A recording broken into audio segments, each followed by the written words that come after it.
Hi, everybody. This is Gad Saad for the SAAD Truth. Some of you who follow my work know that I've conducted several studies wherein I've explored the effects of hormones on various human behaviors. For example, in 2009, I authored a paper with one of my former graduate students exploring the effects of conspicuous consumption on men's testosterone levels, what happens when men engage in conspicuous acts, and what happens to men when they view another man engaging in conspicuous consumption acts.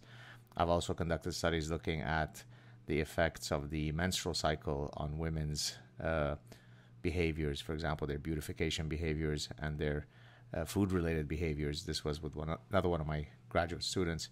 I have an ongoing set of studies with one of my former visiting doctoral students from Brazil, exploring the effects of oxytocin on a wide range of consumer-related phenomena. And I recently supervised a thesis. This paper is not yet published, where we looked at men's testosterone levels, how these fluctuate as a result of engaging in an act of an extreme sport, in this case, skydiving.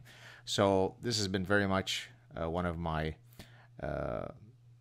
driving interests, applying physiological measures in various consumatory settings. But today what I wanted to talk about is link all that stuff to something that has gripped the world, which is, of course, the World Cup.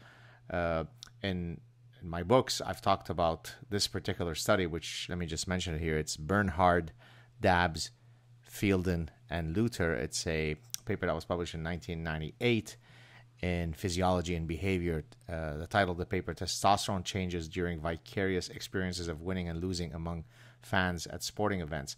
So we know that when competitors battle one another, not just within human species, but across many animal species, the winner will have a rise in his testosterone levels, and the loser will have a drop in his testosterone levels. Now, I say his. In some cases, you have sex role reversal species, where it would be the females who engage in more aggressive behaviors. But in most cases, the directionality is for men to be, or males to be, experiencing these endocrinological changes as a result of competitive interactions. So, two sets of soccer teams play. The winners have a testosterone rise. The losers have a drop. There's also studies that have looked at what happens in derby matches. So Manchester United plays Manchester City, or Real Madrid plays Atletico Madrid. Now, in this case, you have even greater rivalry. So people have looked at what happens to testosterone levels in these, if you like, increased context of rivalry. But what I love about the paper that I just read you the reference a second ago is that it is vicarious testosterone. In other words, it is the testosterone levels of the fans that is increasing or decreasing as a function of whether their teams are winning or losing. And that, in a sense, explains the endocrinological response to our emotions when we are so vested in a team, right? If you just sort of look at it from an impartial perspective, why should we care? I mean, why should I care whether Messi wins or loses? I don't know him. He doesn't know me.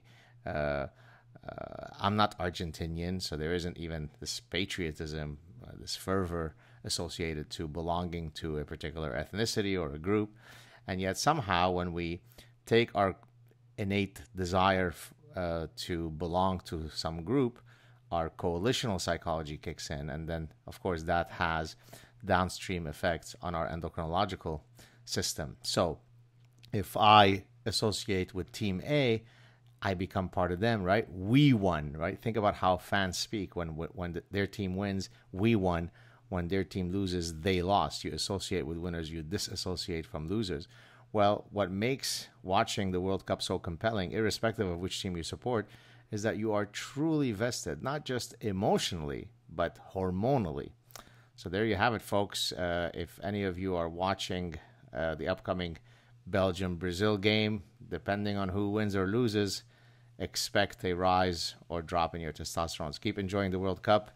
Don't take the back and forths between people too seriously. It's only a game, as important as it might be. I wish all the teams the best of luck. The first game of the quarterfinals was not great. It was rather boring. Dreadful error from the goalie. But I guess overall, France, I suppose, deserved to go through. And hence my first prediction of the quarterfinals has proven veridical. Have a great weekend, everybody. Talk to you soon. Cheers.